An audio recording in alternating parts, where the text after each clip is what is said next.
Welcome to Grandpa Hill's True Stories. This is a story for my children, my grandchildren, and for all children.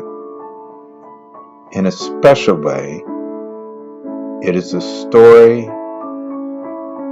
for children that do not love themselves as they should. It's also a story about the love of a father.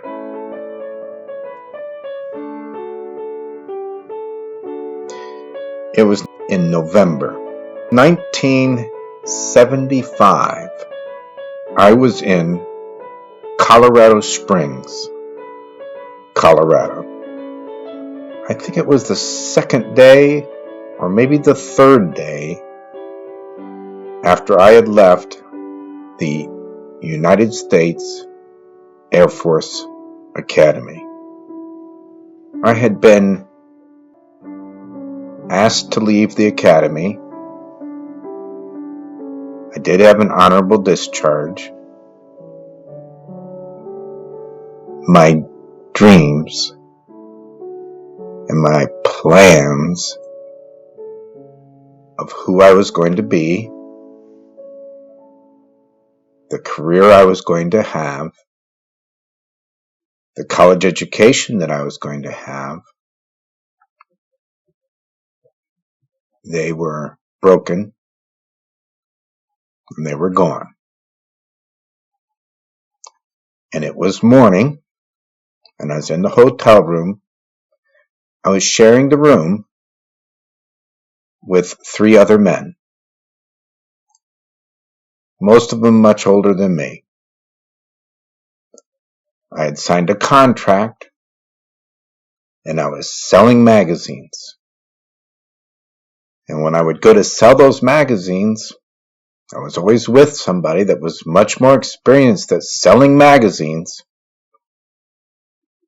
This was what I was going to do. I was kind of ashamed to go home. I didn't want to go home. I didn't know what I wanted to do, but I needed to make money. So I took a job. Sales. Only the day before, we had acted like college kids and convinced a lady who could hardly walk or get around, a very lonely lady.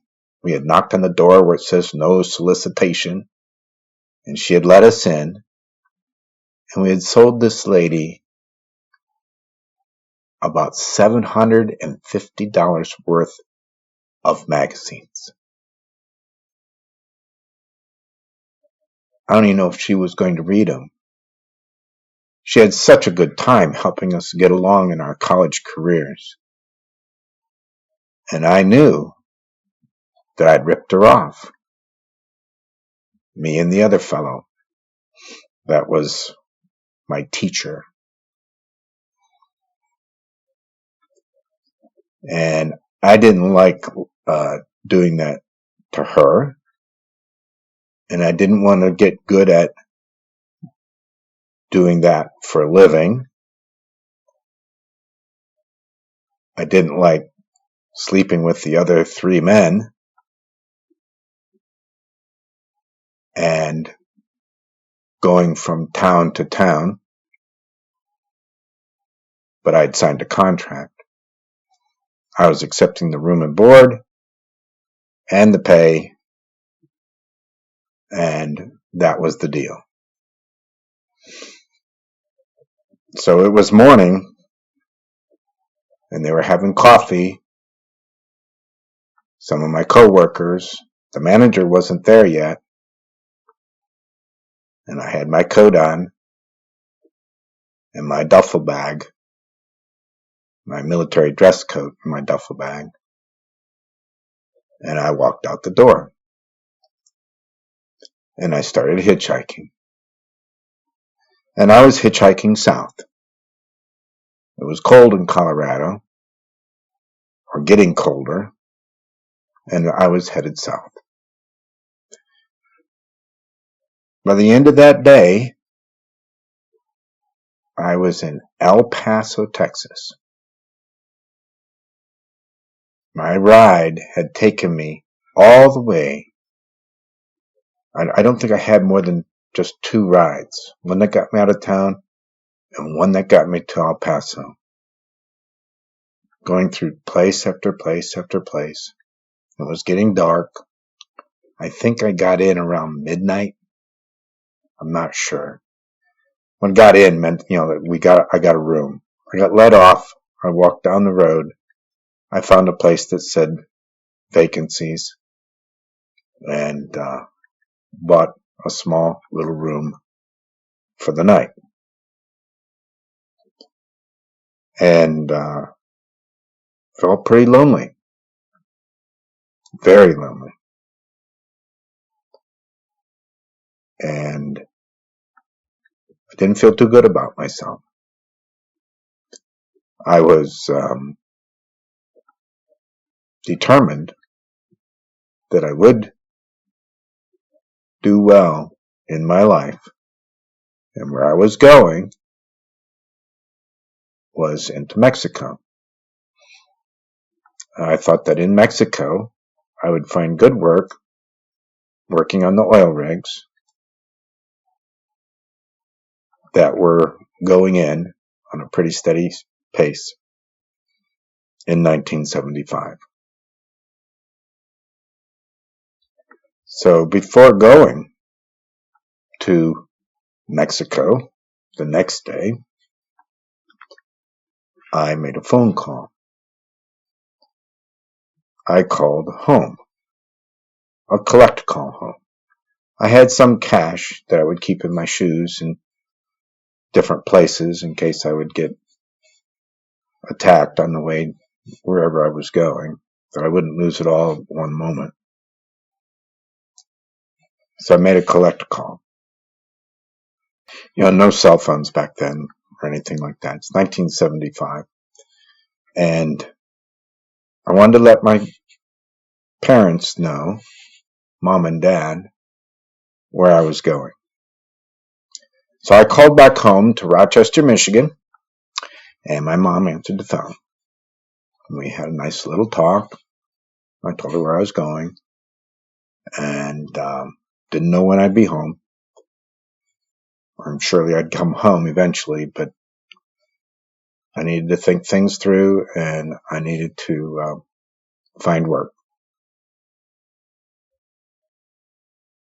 And she listened to me, and then she offered the phone. She said to me, Don, actually she'd call me Donald, your dad wants to talk to you. I thought that was nice. I didn't always talk to my dad very much. But he wanted to talk. So we got on the phone, and I said hello, and I told him my plans, and I talked about where I was going, why I was going there, and how I was hoping it would work out. And I did that for about 5 minutes, maybe more. He didn't say anything during that 5 minutes. He didn't protest. He didn't try to tell me anything different. He just asked me one simple question. When are you coming home? And I told him, I don't know exactly. And I kept going and talking about my dreams, about my hopes, about where I would be going and how I was going to, I don't know what city I was going to in Mexico. Just get across the border first and work from there. Not a very good plan, but I didn't think I needed a good plan. I just needed to get away. After doing that for about another 5 or 10 minutes, Dad said again, "When you coming home?" And then kept talking. I explained it all again. It's like, he doesn't get it. I'm going away. And then he says, "When you coming home?" And after he asked me that third time, the phone was very quiet. Nothing, just the static of an old phone. Making all those connections between Rochester, Michigan and El Paso, Texas. And then I answered him. And I said, "Dad, I'll be home as fast as I could get there. I'll be hitchhiking. I don't know when I'll be there. I will not go to Mexico. I will be home. It'll be like 3 to 5 days, probably." And that was the beginning of that turning point in my life. My dad loved me so much when I did not love me.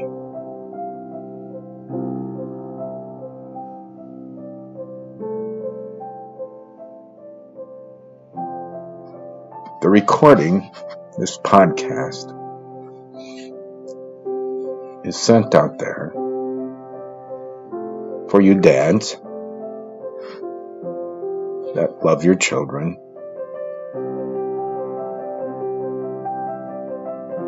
to tell them in whatever way is appropriate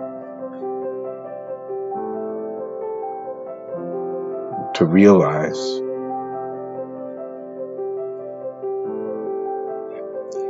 what they may be going through.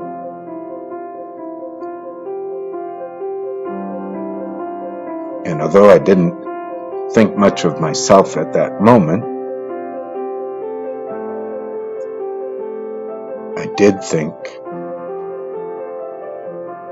about my dad.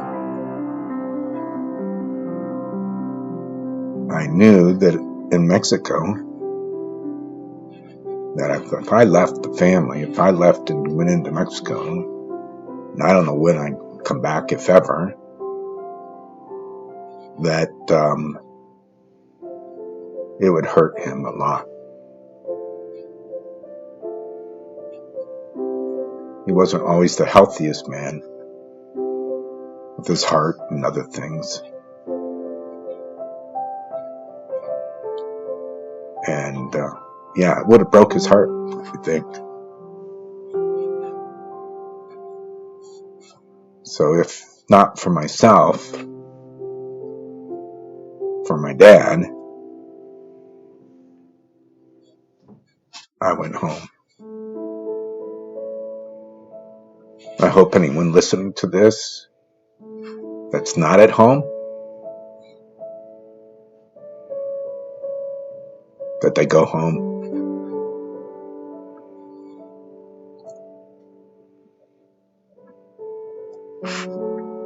Just go home.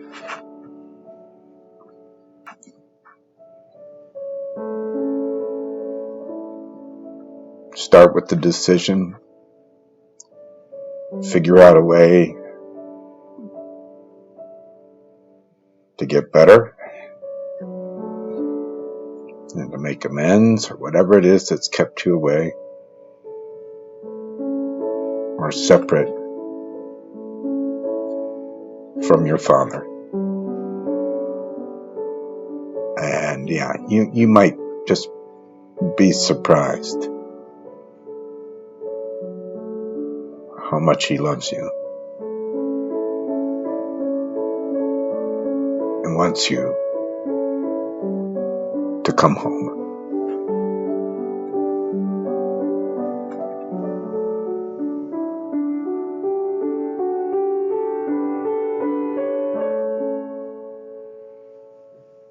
I think my producer will put this story in the faith and family section,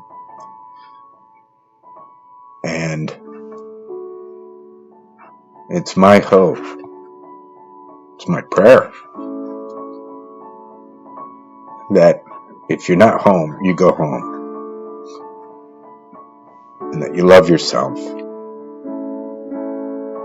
and you accept the love of your family,